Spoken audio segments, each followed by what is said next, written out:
Hi, my name's Andrew Sears, and I'm the president of City Vision University, and this is a recording of a talk that I'm going to be giving later this week at the Gospel Rescue Mission Fellowship Conference. Just to give you a little bit of my background, I got started in rescue mission work and working in ministry at City Union Mission in Kansas City in 1992. The school that I represent, City Vision University, started as Rescue College. It was a program of the Association of Gospel Rescue Missions, started in 1998. It got accredited in 2005, and then was transferred to the nonprofit organization that I started called Tech Mission, and it was transferred there in 2008. And in many ways, we support rescue missions similar to associations like Gospel Rescue Mission Fellowship or Citygate, and our goal is just to support them and similar ministries. We've had 35 faculty from rescue missions, students from over 110 rescue missions. In many ways, if rescue missions were denomination, we like to think of ourselves as the denominational school. And I say all of that to say that we live and breathe and work a lot with educational programs and rescue missions. I've worked with hundreds of internship programs and have directly supervised hundreds of interns. And we meet with 50 to 100 rescue missions each year. In a fairly, direct way, getting their input. So all of that has gone into this presentation. So if you talk with different rescue missions, most of them will have some sort of residential program, and this was actually modeled at Union Rescue Mission in Los Angeles. And they'll have educational components of their program, so you might have Bible or recovery classes, educational vocational classes, and here they actually list the hours that they have in their program, spiritual devotions, then they have other program components, and these are common in other rescue missions, work therapy, some sort of, biblical 12-step program, physical fitness, Sunday church attendance, individual counseling. And that's the residential program. But the question is, where do you go from there? And for many residential programs, obviously you're trying to transform life. You're trying to get long-term transformed lives where they're following Jesus, right? But what are the intermediate outcomes? So trying to get them a job. So, maybe that's going to be the target for 70 to 100%. For others, instead of going for a job, they're going to go try to get vocational training after they leave your mission. They might try to become a truck driver or HVAC or something. They're going to go there. Some will go become a mission intern. Some missions that might be as many as 10% of the graduates or more. Union Rescue Mission, I think they have a pretty high percentage that will do that. And then other missions won't do that at all. And then some rescue mission graduates are ready to go into college as their next step, maybe 5 to 20%, depending on the type of program. And ultimately, you're trying to get these long-term outcomes. You're trying to have people who are active in their local church, who are employed, remain sober, have stable housing, and are actively following Jesus. So that's the big picture. So in my talk, I really have one main message with 3 parts. And the main message is that you don't have to do it all yourself. So I talked to hundreds of programs, and it seems like everyone's reinventing the wheel. So in part 1, I'm going to talk about how can you build on a lot of the educational components and curriculum that's already out there. And then part 2, how can you learn from best practices of mission internships? And 3, how could you partner more tightly with colleges?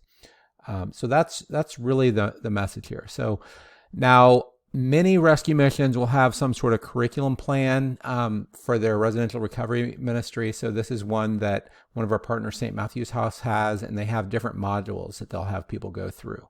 And they, take people through over, 12 months, one month, for each of their modules. And often is common in rescue missions, you'll group these together. So, module 1's focus on motivation. And then this one is discovery. And you're going to be focusing on different, topics that you're going to cover. And a lot of these topics are pretty common across rescue missions. A lot of these are very focused on spiritual topics, character topics, recovery. And then as you start to get, into the launch track, you're getting to more practical things, financial responsibility, budget, stewardship, sexual integrity, life balance, social media, vocation, calling, and then work readiness. So this is common. So the question is, how do you not reinvent the wheel? And what I see a lot of missions doing, and their program directors, education directors, are spending half their time developing curriculum, and a lot of them don't realize that there is extremely effective curriculum views. Many missions will use this, and many may not be aware. So one of the things that we have done at City Vision is we have, as we've talked with these hundreds of different rescue missions, we have identified what are the best programs that are out there that other rescue missions have used. And one of those is we've compiled those into this website, rescuemissioncurriculum.org. And I'll just show you real quick what's on this website. So most of these are being used by anywhere from 20 to 50, and in some cases closer to 100 rescue missions. So I'm just going to give you a quick overview. Right now, media often calls themselves the Netflix of video-based Bible studies. A lot of rescue missions have subscribed to their cost. It can vary, but for most rescue missions, it might cost $1,000 or $1,500 to get access to their library of video, and then you can use those in your trainings. Jobs for Life, what they do is they help ministries build and connect a network of your clients to the kind of social capital in your city to help them get jobs. Many of you are familiar with Dave Ramsey's Financial Peace University. A lot of rescue missions have worked with them. The Urban Ministry Institute, they're one of our partners, and they have 2,000 students going through a one-year Bible and theology curriculum. They basically try to create a street-level Bible school. 1,000 of their students are in prisons, and it's very brought to the level that is useful for rescue missions. A lot of rescue missions use them. Third Millennium's also free. It's a little more advanced curriculum. The video on it is excellent. And then Teen Challenge has curriculum. Genesis Process is more of a program where you can combine the whole program and training folks and then Celebrate Recovery. And then with City Vision, we have free courses that you can use. We have Rescue Mission Intern Orientation. We have Introduction to Christian Addiction Counseling. And we have a good number of free courses that are available on our website. So one of the things that we'd encourage you to do is go out there and, look at some of this curriculum and see, is there ways that you can utilize it in your mission? Now, one of the ideas, so in the business world, this is called build versus buy on curriculum development. And there's kind of principles of, do you build it or do you buy, develop in-house? So, building it is where you would create all your curriculum from scratch, and then buying, is where you do it completely outsourced. So there's two questions. How unique is the content to the organization? So say you're doing financial stewardship. That's much more easily outsourced. That's why a lot of, rescue missions will outsource the financial stewardship to something like, Financial Peace University. And then there's the question of what resources do you have in-house? Well, if, your program director has been teaching financial stewardship for 20 years and has written 3 books on it, then you might as well develop that yourself internally, right? But if, your program director doesn't have that expertise, then you might want to, outsource that. And then if it's unique content, but, your resources are limited, that's where you can co-develop. And that's actually where City Vision can help. And on the buy, City Vision provides a lot of free material that you can use. So the point of this chart really is that you don't have to develop everything in-house.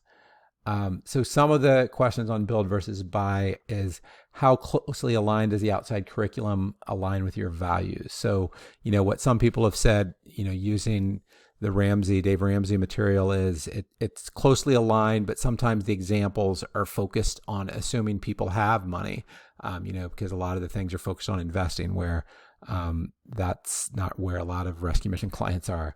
How much does it cost to build it yourself and buy it? A lot of people think it's free to build yourself. Well, if you're paying a staff member, $4,000 a month, and it takes that person 3 months to develop it, then that was a $12,000 curriculum purchase that you did. So how soon does the course need to be delivered? Does the build versus buy significantly improve the quality of the offering and better address needs? Can you buy a license for unlimited use? So there's some, like Ramsey material, if you're actually using their course, you got to pay per client. And that's different than, say, Right Now Media or a lot of things where you just do a subscription, you get unlimited use. How hard is it to build? And do you have the resources internally to build for it? For example, a GED program or high school equivalency is actually really hard to build. And then another question, is there a relational advantage to developing or delivering the curriculum yourself? So if you had your program where 90% of it was them watching videos, you're going to lose that relational discipleship component. So you can use the videos and then talk about it, but you have to have a good balance. Now, another website that I want to talk about that we offer that is for free, in addition to rescuemissioncurriculum.org, is we have a website called City Vision Institute. Now, on this website, what we've done is we have free courses. So, and the one I'm going to emphasize is Vocation, Calling, and Purpose of Work. You can use this with your clients, but we also have nonprofit educational program design. So if you like what I'm teaching you in this workshop right now, this workshop expanded into a full course. And it goes much more in depth in how you can, prepare this curriculum and design the curriculum. But then we also have short lessons that you could just, think of them like Legos that you could drop into your program. So relating personality type to career and calling, using the shape inventory for staff and clients. So let me just show you a little bit more of what those lessons would look like.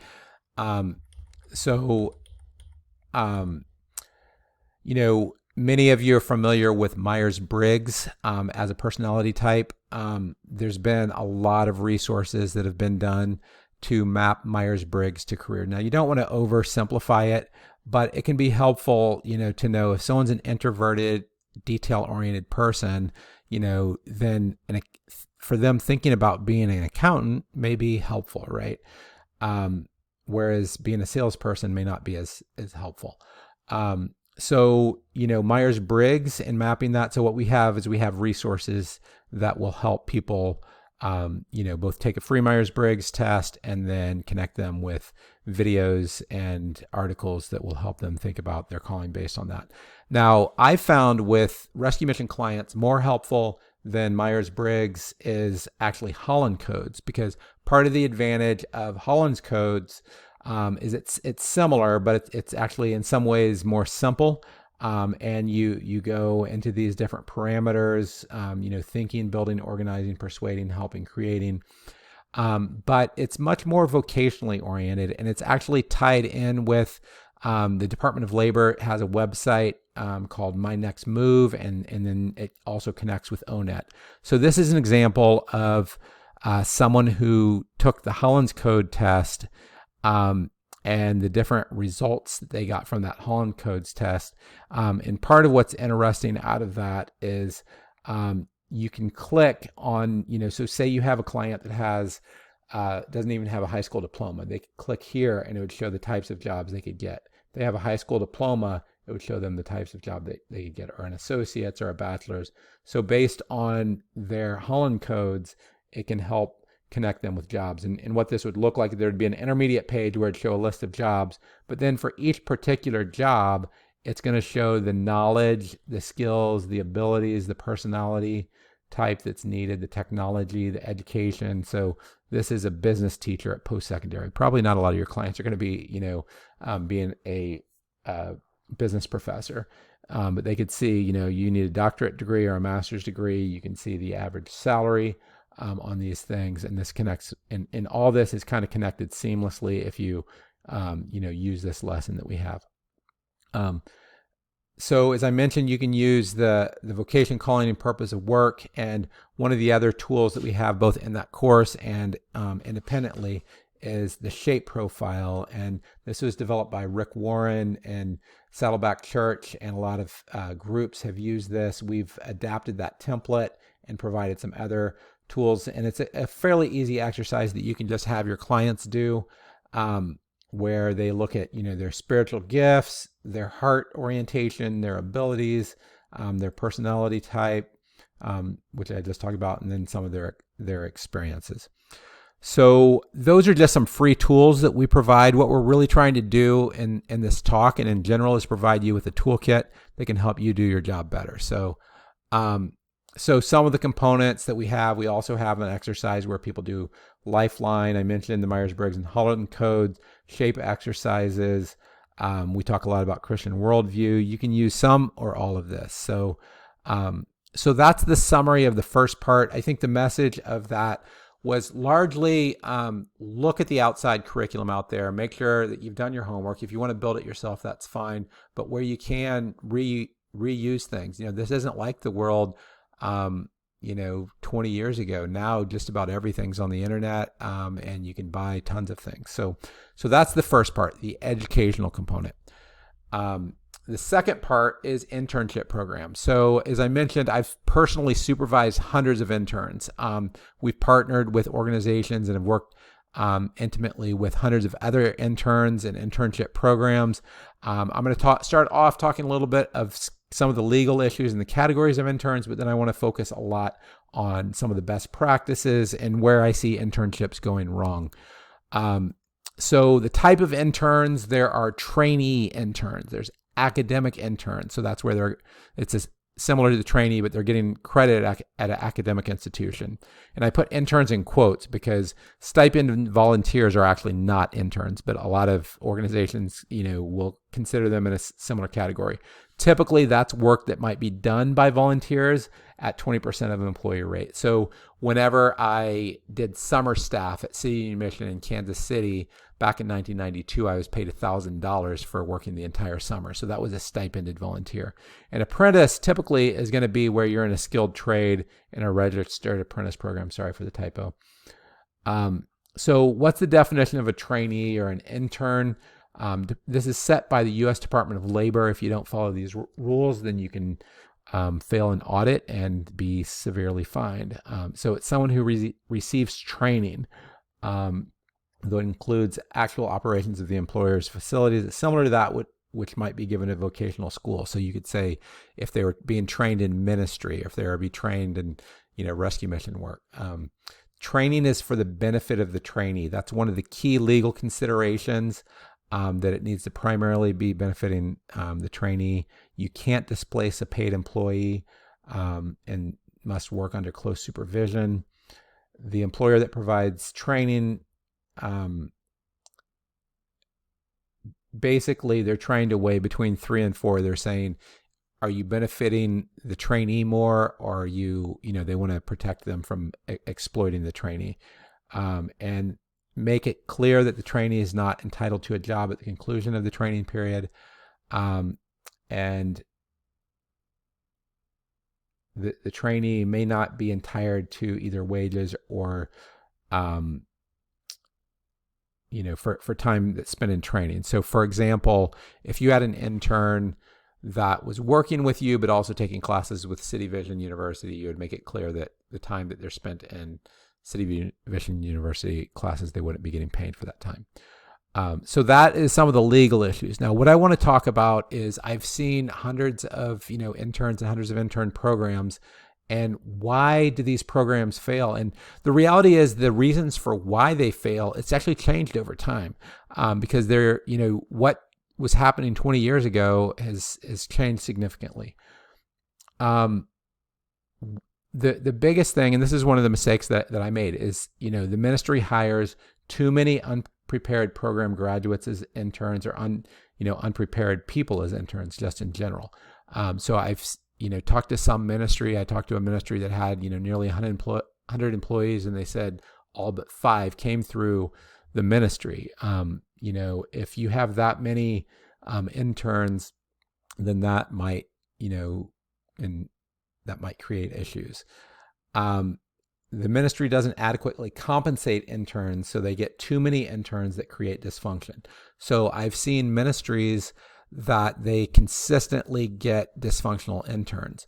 And ultimately, the problem is, if you look at economics, supply and demand, if you're not paying, what the market really demands, you're going to get people who are basically outside the market because they've become unemployable. So you keep hiring unemployable people, and then you wonder why, you're not having good experience. So ultimately, you have to provide adequate compensation. And what that is, it's really the whole, package. So, ministries can become codependent with interns, where it would be better hiring staff, or better off hiring staff. The ministry may not have enough resources to invest in mentoring and training interns.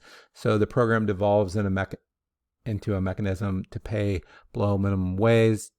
And then what often happens, what I see is a ministry will do this for too long. They'll get, hire too many program graduates who aren't ready. They'll, in my case, what happened is I had 20 people working in my organization at one point. 10 of them were interns, and out of those interns, probably 7 were high risk. And what it did is it dragged down the whole organization culture. And, I've seen a lot of organizations where they're really big on hiring interns, and then someone new comes in leadership and they say, we're never going to hire an intern again, because they saw the dysfunction. But the reality is, a lot of it is about balance. So what you're trying to do, and Christian community development circles is called balancing Indigenous leadership development with professionalization. So, some ministries are off balance because they have too many former graduates or interns. And I believe that ministries can get balanced by having too many highly credentialed, professionalized staff. So, the strength of this is you have Indigenous leaders that connect really well with clients. You get passion and vitality from recent converts. The weaknesses that the environment becomes too chaotic. You just, you have 10 people who are high risk on your team, and 3 of them relapse, and all of a sudden, bad stuff happens, and, 2 have relational fallout, and you just create too much, dysfunction. And, this can limit quality of programs and creating unacceptable norms in ministry culture. Part of what happened in my internship program, this is back about a decade and a half ago, where I just had too many interns, and I later found out that there is pervasive gossip, just a whole different culture. We basically had one culture in the organization that was functional, and one culture of the organization where it was kind of the inmates running the asylum, where these dysfunctional interns had created the dominant culture among the interns. And ultimately, I had to replace the lot of them, and get, a whole new group. So, here, getting highly credentialed professional staff, the strength is you need highly competent staff. As organizations grow, you need these professionals to handle the complexities of growth. But the challenge is that these staff often can be, less connected or more disconnected from clients. And you get dysfunction from cultural disconnect, can tend towards what I would call cultural gentrification, and the secularization of ministry, where, there's too much distance between the client. So ultimately, I think the main point is you need to balance internal leadership development with external hires. So in the military, this is the enlisted people, is the internal leadership development. So internally developed leaders, so these are your program graduates. And then your officers often are your external hires. They're highly professional staff. And I believe that every organization needs to balance them. And one of the best is whenever you can convert enlisted to officers. So my best friend went into the military as enlisted, but along the way, he got his degree and became an officer. And a lot of the people who are now rescue mission executive directors who actually came up through the mission, it's almost always this path. They don't stay enlisted. They actually get a degree along the way. And in doing that, they kind of, become more of an officer, and they understand the need to professionalize. So what are some of the best practices for internship programs? So how do you avoid these dysfunctions? One of the biggest things is just investing heavily in recruitment to have a large pool of candidates so you can select only those who are most qualified. And then you provide competitive compensation. You invest significantly in mentoring, training, and education. So an internship is sought after. One of our partners that worked with us, they paid extremely well. They paid better than every other partner. They recruited very heavily, and they provided free tuition in City Vision University, and they got the cream of the crop. It was kind of like, Teach for America is a model where, people have said that it's harder to become a Teach for America member than it is to get into Harvard. And that's what they do. Like the secret to Teach for America is how heavily they recruit, and then they reward folks. So not that Teach for America is necessarily a model for Christians, but in terms of effectively recruiting people who are working like interns, they've done a good job. Teach for America is a great organization. It's a secular organization. And ultimately what you're trying to do is to have an effective pipeline. And you want to have some of those interns that could convert to staff, but not as a guarantee. And you want to have a balanced leadership development pipeline of various interns and outside hires. So what does this look like, and how does City Vision help organizations? Ultimately, you have your program graduates and interns, and a lot of what they need is maturing in basic skills. And the biggest challenge is a lot of organizations, it takes so much time and energy to mentor these, program graduates. And what City Vision does is, we have every year we get over 100 faculty who apply with us. So we have tons of faculty who are willing to do this mentoring and teaching remotely. And we can do that through our certificates and our undergraduate degrees. Then there's the college graduate intern. So this is where for City Vision, whenever we hire interns, so we've created a new category called graduate fellows. And they are getting free tuition at City Vision, and our graduate degrees, our MBA degree, our master's in organizational leadership. And so City Vision, how we can help you is, as you try to attract these rising stars who just got their bachelor's, but they need the specific skills for your job. They can get a graduate degree with us, a graduate certificate. Same thing with external hires. Often I'll see someone who comes from a corporation and he was a vice president or she was a vice president at a company, but they don't understand the nonprofit context. And these degrees and certificates can really help them do that. And ultimately what you're trying to do is to build this funnel to get values aligned senior leaders. And ultimately what I've found is that is the key factor in organization scaling. And this is how we can help you do that. So, and ultimately, one principle to keep in mind is that internally developed leaders often help increase values alignment, while external hires often help increase professional capacity. And as you're balancing culture, you have to think about a little of how much you do each. But if you have a funnel like this, where you're maximizing your ability to raise up people internally, that's going to help with your values alignment. And as they go through this and you're converting people from enlisted to officers, then that also helps with the professional capacity.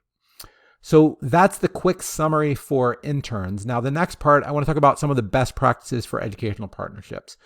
And we have worked with 110 different rescue missions. We've seen also, we always ask them, how are you partnering with other schools? So we have a pretty good feel, for that. And the question is, for these organizations, when do you partner with Christian organizations, Christian colleges, universities versus secular colleges? And often, in Christian circles, it's called worldview distortion. So whenever you go into a secular context, there's certain things. So there's a Christian worldview. So if you go into psychology, it's not just what they're teaching in psychology, it's the whole package. And depending on what topic that or subject that you're covering, you might have more distortion or less distortion. So some examples: adult basic education. If you're teaching someone math, Math's pretty basic. There is Christian worldview that's going to impact that, but it's not as critical. A lot of the high school equivalency, a lot of the vocational training, you're teaching someone construction, you're teaching them HVAC or, culinary, less worldview distortion. So, as you're considering these options, do you develop this internally? Do you work with the community colleges? Do you do vocational technical school? A lot of missions over the past 10, 20 years, what I saw is 20 years ago, 80% of missions did internally develop for this. And over the past, 15 years, a lot more outsourcing, either community college, vocational technical school partnership, or some sort of software package. Now, then where you get more worldview distortion is, say, addiction counseling training or nonprofit management. And there you could go internally develop, programs. You could go with state or community college training in addiction counseling or City Vision University. And what I see a lot of organizations, they're saying, hey, my state provides free addiction counseling training. Well, do you actually know what they're training there? Because they're going to be training them in a secular worldview. And granted, they're going to be on their own, eventually. But the reality is, if you're partnering deeply with them, then you're teaching them one thing, at your mission, and they're teaching another thing that, and many times can be the opposite. So one of the advantages of, in a lot of the missions that partner with City Vision University, is they do that because they recognize there's going to be a big advantage in terms of long-term outcomes, because they're going to continue to follow Jesus, because they're going to be able to reconcile what the addiction counseling field is telling them about, who people are and human sexuality and, things along those lines, if they're taught that in a Christian context. So, why does City Vision exist? One of the big reasons, and one of my big focus areas, I'll give you a little bit of my own personal background. So I grew up in the hood in Kansas City. And while a lot of my friends were getting addicted or going to jail, my drug of choice was workaholism. So that took me to MIT. I co-founded a research group, one of the fathers of the internet, and did a .com, and realized that my heart was for the poor. I pivoted my whole life to start an organization back in 1998 that became Tech Mission, and then I worked and lived among the poor for 20 years, providing free educational resources. And along the way, we took over operation of what was called Rescue College in 2008. And I decided to how do I use this tech background in that? And there's a lot of people who've been talking about, Jesus talked about, you need new wineskins for new wine. Well, in higher education, that is what's really needed. So if you take the top two business gurus in the past 50 or 100 years, so Peter Drucker is the most quoted business guru. He said 30 years from now, the big university campuses will be relics. So that would be 2027. And then Clayton Christensen, the second most quoted, said in 15 years from now, half of U.S. universities may be in bankruptcy. So that would be 2028. And part of the reason why they said that is the cost of attending college, it's going up much faster than inflation. So 2.5 times faster than inflation. And the reality is, I've worked with a lot of these other schools and tried to help them, solve their problems. And the reality is, with their current wineskin, they really can't solve the problem. So let me talk about what it looks like to partner with City Vision with a new wineskin. And, one of the things that, they call this disruptive innovation.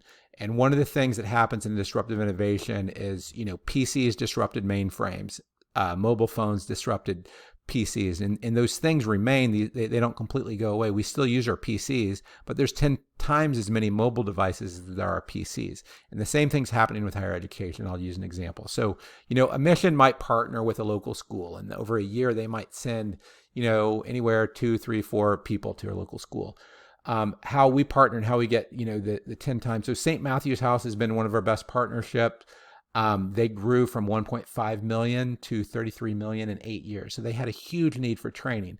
So they've sent us over 40 students over a 5-year period. That was over a quarter of their staff. They provided 2 faculty members, and we were one of the main engines that they had for training a lot of their staff as they were growing. So they outsourced that, and we were a critical part of that. Springs Rescue Missions, another example. Jeff Cook, who was one of our students, worked with us to co-design certificate program cohorts for new program managers and case managers. So Jeff has something like 90 some people directly or indirectly reporting to him. And he offered to those folks, he said, if you are wanting to become a program manager or some of the up and coming program managers, he offered it to them. He said, take these 5 courses and this is going to help you get ready.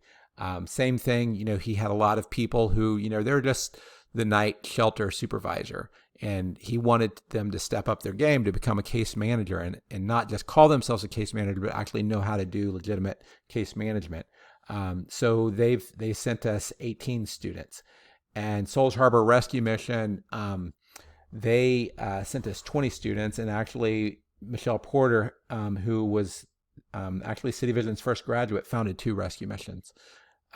So that's an example of how instead of sending, 2 or 4, we could have much bigger impact in organizations. So let me kind of show this in a diagram. So how we can work as an educational training outsourcing partner. So if you view all your educational staff and client educational programs, and then, what we have is we have this free website, cityvisioninstitute.org. So we've had over 30,000 people use the free versions of our courses on that site. You can take people through our human resources for nonprofit managers that was developed by Angie Kreiner, one of the top HR experts among rescue missions. And you can, have them go through that course. So that's one way we can work with a lot more of your staff. The other is we've worked with groups like Wheeler, where they had a biblical counseling program, and we granted credit for their clients who went through that. Anyone who's using curriculum from some of these partners that I mentioned, Toomey, Genesis, Third Millennium, if you use their curriculum and the students take the exams at the end, they're going to get credit to City Vision. So in many ways, the local training you're doing at your organization, if you just add some rigor to it and some exams, or some sort of final project that they do, then we can actually grant credit for that. So, with partners, you might have 20 staff and 30 clients go through this free training or get credit.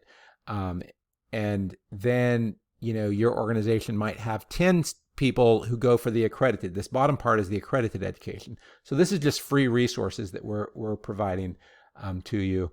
And then some will go through our addiction counseling track, our ministry and management program, maybe nonprofit management, our ministry degree, or business, or MBA, master's in organizational leadership. And that's how, we can really expand, where you might have, if you look at this, you got 60 people in your organization that get engaged with our training. So just to give you a quick overview, we have bachelor's degrees and certificates really in most in associates and masters. So the 4 areas are addiction counseling, that's our biggest department, nonprofit management, business administration, ministry and leadership, an MBA, master's in organizational leadership. All of these are nonprofit focused. So even though it's an MBA, it's very nonprofit focused. You can see this is our list price. We have undergraduate certificates that are 16 credits, graduate certificates that are 12 credits. Part of the reason why these organizations can send us 40 students is they're getting this partner tuition discount. So it's $500 a course, and most staff will only take 1 course a term. We have 5 terms. So that's $2,500 a year for a half-time student. About 3/4 of those who apply with City Vision and they apply for a Pell Grant, they get a free Pell Grant. So not only is the tuition free, but they get $312 back after tuition. So, so that's how, we work with you. So again, as a summary, what we can do is we can work with you on your program graduate interns. You can outsource some of their education. The newly fresh minted college graduates that come to you, but they need more skills. External hires, we can help you with our graduate certificates and graduate degrees. And ultimately, our goal is to help you create more values-aligned senior leaders. Now, I've talked with rescue missions, about 50 to 100 rescue missions the past year, especially during COVID. The biggest pressure that I've heard I've heard a lot of rescue missions are doing well financially, but the biggest pressure is on their staff. And one of the keys to maintaining a good staff, it's not just the front door and getting, more people recruited into your organization. It's keeping them retained. All these organizations, McDonald's, Walmart, Starbucks, Target, all of them are providing free tuition reimbursement to their employees. And Walmart isn't known for being a generous organization. Now, the reason why they do that is because they realize, if we level up our employees, if we skill up our employees, they're going to stay with us longer, and that's going to, save us money in the long run. So ultimately, that's what we're trying to do. We're trying to help you create more values-aligned senior leaders in your organization. So I hope you find this helpful. Please, if you're interested, check out the free lessons on City Vision Institute, and there's a free version of this course in our educational program design. That's an expansion of what was covered in this workshop. So thanks a lot.